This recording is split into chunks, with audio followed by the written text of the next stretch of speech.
அறியா கல்வி அறிந்து அடங்கா எண்ணம் அடக்கி புரியா புதிர் புரிந்து நான் என்னும் அகற்றி அறுத்து நாதன் என்னும் நாதனை உணர்வும். அதாவது புரியாத கல்வி. இந்த கல்வி வந்து சொல்றதெல்லாம் புரியாது கிடையாது. யாராவது கண்ண மூடி உட்கார்ந்து பார்க்கறதுனா அதுதானா அப்படின்ற இதுவும் கிடையாது. இது வந்து புரியாத சொல்றதுனாலையோ இல்லை பேசுனாலையும் புரியாது.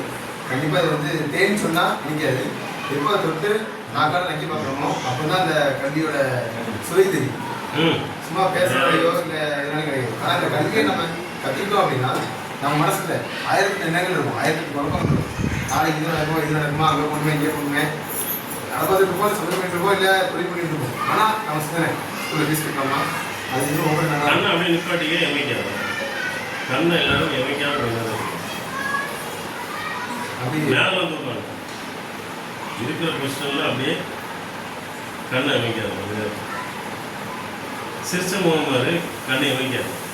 ஃபோட்டோ போஸ்ட் கொடுத்துல சிரிக்க சொல்கிறாங்கல்ல, ஏன் சிரிக்க சொல்கிறாங்கன்னா நம்ம இது இமையை வந்து மூடிக்கணும், அதுக்கு தான் சிரிக்கும். நடிகருக்கெல்லாம் பழக்கம், நடிகருக்கு ட்ரைனிங் கொடுப்பாங்க. அப்போ கண் எமைக்காமல் இருக்கு தான் முதல் ட்ரைனிங். கண் எமைக்கலாம் மனம் வேலை செய்யும், இந்த எண்ணங்கள் வராது போகாது. ட்ரைனிங் பண்ணிப்போம். அண்ணன் சொன்ன மாதிரி அந்த கல்வியை நம்ம தொடர்ந்து செய்யும்போது மனசுல 1000 எண்ணங்கள் அழியும், விஷயங்கள் புரியும். ஓகே, இதுதான் வாழ்க்கை, நமக்கு தான் இருக்குன்ற அப்படி நம்ம தொடர்ந்து புரிய வர நமக்குள்ளே இருக்கிற தேவையற்ற எண்ணங்கள் அதாவது போவாங்க அப்புறம் தேவையில்லை. இது நம்ம தான் பண்ணியிருப்போம், அதாவது விஷயம் நம்ம பண்ணியிருப்போம். நம்மளை நம்ம பார்க்க மாட்டோம். ஏசனா சொன்ன மாதிரி இல்லை கிருஷ்ணன் சொன்ன மாதிரி தன் கண்ணையில் இருக்கும் மசனை எடுத்த பின் அடுத்த கண்ணை பார்க்கணும். அந்த மாதிரி நம்மளை நம்ம பார்க்க ஆரம்பிச்சோம். எப்படி நம்மளை நம்ம பார்க்க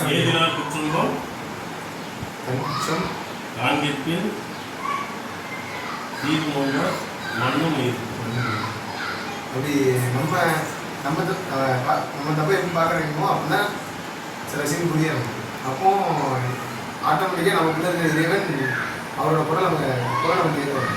இப்படிதான் இருக்கணும், இதுதான் கல்வி. இதை இந்த சபையில், அதாவது ஞான சபையில் அறிவுரைகள் இருக்கும்போது நம்ம பேசும்போது இது பேசவே ஒரு தைரியம் வேணும்.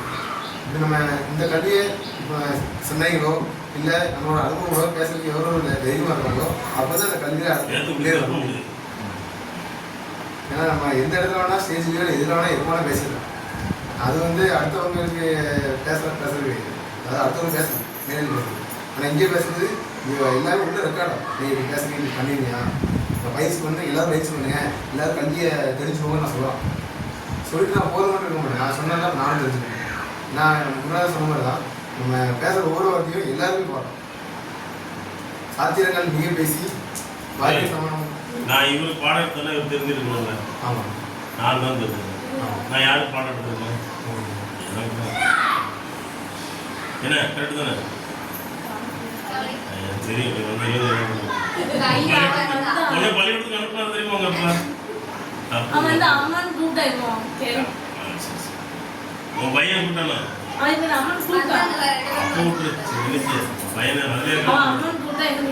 கேட்டுதான் ரெண்டு நீ தானே இப்போ நல்ல கூடுதல் பொறுப்பு. என்ன அவளை மெதுவாக பேசணும், பட்டியல் பாடல்னு ஒரு நாள் ஹெல்ப் பண்ணுறப்பா. அவன் குறிப்பு வச்சிருக்கான், ஒன்று அவன் கையில் வச்சிருக்கிறோம். நான் விட்டுருவேன். தெரியலையா? நியூஸ் பாரு, இப்போ எல்லாத்துக்கும் வளர்க்கலாம், எல்லாம் வந்து ரெக்கார்ட் பண்ணிட்டு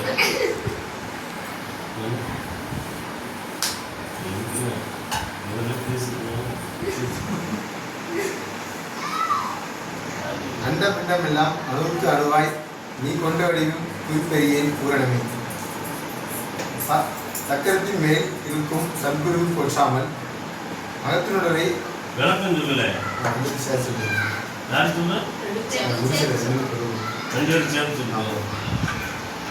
சக்கரத்தின் மேல் இருக்கும் சத்குருவை போற்றாமல் அகத்தினுடரை ஆணவத்தால் அடிக்கடித்தே பூரணமே. அதாவது நம்ம இறைவனும் சரி, நம்ம குருநாதரும் சரி, நமக்குள்ளேயும் இந்த தன்மை வந்து இறைவன்ற தன்மை வந்து அண்டத்தில் இருக்கிற ஒவ்வொரு அது நம்ம தொழில்நுட்பம் அறிவுபூர்வமாக அணு தான் இருக்கிறதே ரொம்ப சின்னது. அதுக்கு அதையும் உடைச்சி அதுக்கும் பார்க்குறாங்க. அந்த அளவுக்கு நுட்பமானது நம்ம கல்வி. அந்த அளவுக்கு நுட்பமாக நம்மளும் கொண்டு போகணும். அந்த அளவுக்கு நம்ம அறியும் போது தான் இந்த கல்வி இதுதான் அப்படின்னு நம்ம புரியும். அப்போ இந்த அளவு நம்ம சுற்றி இப்போ நம்ம சொல்கிறோம் கடவுள் வந்து கோயிலில் இருக்காங்க, கடவுள் வந்து தூணிலும் இருக்காங்க, துரும்பிலும் இருக்காங்க. தூணில் இருக்கிற கடவுள், துரும்பில் இருக்கிற கடவுள் உடம்புல இருக்காதா, கிணக்குல இருக்காதா, அப்புறம் சுற்றி இருக்கிற இது நல்லா இருக்கு காட்டுல இருக்காதா? கடினத்தை வந்து ஒரு வெட்டவழியில் சும்மா படுத்து கிடந்துருக்காங்க. அப்போ 2 பெண்கள் போகிறாங்க, பாருங்க சாமியார் பாருங்க, சாமியார்னு சொல்கிறாங்க, கையை கரெக்டாக சப்போர்ட் வச்சுட்டு படுத்து விடுறாங்க. அப்போ இவருமே துறை கிடையாது. கை இல்லை, ஐயோ கல் வச்சு வரப்பில் படுத்துருப்பாரு. ஆமாம், திருவடி படுத்துருக்காங்க. அவங்க சப்போர்ட்டுக்கு ஏதோ வச்சு படுத்துனால 2 பெண்கள் வந்து பாருங்க துறைக்கிட்டாங்க, கழுத்து சுதந்துடுறாங்க அப்படின்னு சொல்லிப்பாங்க. உடனே வச்சு பார்த்தோன்னே ஆமாண்ணா கரெக்டாக அவங்க எதுவும் இல்லாமல் மதியம் அதுக்கு தான் கை வச்சு படுக்கிறது. இப்போ நம்ம வரப்பில் படுத்தாதானே இவ்வளோ நம்மளை துறவி இல்லைன்னு சொல்லிட்டு போகிறோம்ல. அப்போ நம்ம இனிமே அந்த வரப்பை திறந்துருவோம் சொல்லிட்டு தான் கையே தலையணம் சொல்லிட்டு படுத்துருக்குறாரு. ஏண்டி இவன் போய் துறவின்னு சொல்லிட்டு போகிற, நம்ம 2 பேரும் பேசுறத கேட்கறதுக்கு இவன் தன்னைத்தானே மாற்றிக்கிறான். அடுத்தவங்க பேசுறதையே, அடுத்தவங்க விமர்சனத்தையும் இவனோட துறக்க முடியல. இவன்லாம் என்ன துறவிட்டு போறான், அட்டையே பாரி நம்ம. ஆமா புரிஞ்சுட்டா, இந்த உலகம் உன்னை பத்தி என்ன வேணாலும் பேசும். உன்னை பத்தி இவனுக்கு ஒரு கருத்து இருக்கலாம், உங்க அப்பாவுக்கு ஒரு கருத்து இருக்கலாம். உன்னை சுத்தி இருக்கிற உன்னை 4 பேர் நல்ல மகன் சொல்லலாம், 4 பேர் வேற மகன் சொல்லலாம். அது பேச்சு இல்லை. நீ என்ன மாதிரியானவன் நீ வச்சிருக்கா தெரியுமா, அது மட்டும்தான் நினைக்கிறேன். புரிஞ்சுட்டா? இவன் நினைக்கிறதுல நீ திறந்து, உன்னை பத்தி மற்றவங்க நினைக்கிறது நீ திறந்து. நீ என்ன நினைக்கிறியோ அதுதான் உண்மை. அதானே? இது ஏதோ சொல்லுவாங்க, தாய் தந்தை சொல் மிக்க மந்திரம். இதுக்கு அர்த்தம் என்ன உனக்கு தெரியல?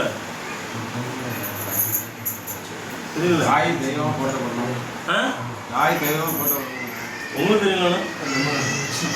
தெரியாதா? உங்களுக்கு தெரியல?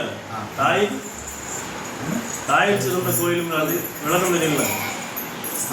பேசுவோம். நீ கொஞ்சம் நிப்பாட்டி ரெஸ்ட். நீ அங்கேயும் உட்காரு. இல்லை நான் உட்காந்து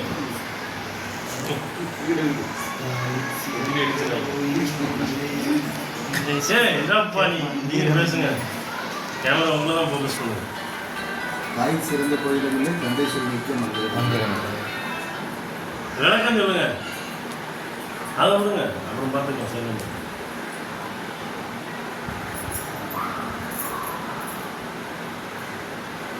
மந்திரம் சொல்றவர் வந்து தலைப்பன்,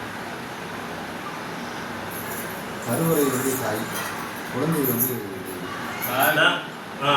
சொல்றாங்க அன்பு அன்பு காட்டுறவங்க தாய்,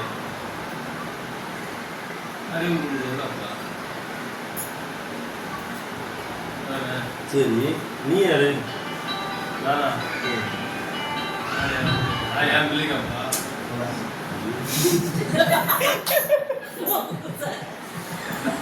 ஆமா, உன் தாய் கோயில் உங்க அப்பா மந்திரம்னா நீ யாரு? நானா நான் வந்து மந்திரம் யாருக்குள்ள படிப்பாங்க? மந்திரம் நீ சாமி. சாமி. உங்க அம்மா கோயில், உங்க அப்பா மந்திரம், நீ சாமி. புரிஞ்சுட்டா? யாரு சாமின்னு சின்ன வயசுல இருந்து சொல்லிட்டு வராங்க. அப்போ அதனாலதான் குழந்தைக்கு சாமி பேர் வைப்பாங்க. நீதான் சாமி. நம்ம தான் கடவுள். நீங்க உங்களுக்கு தெரியாதா? அதே எந்த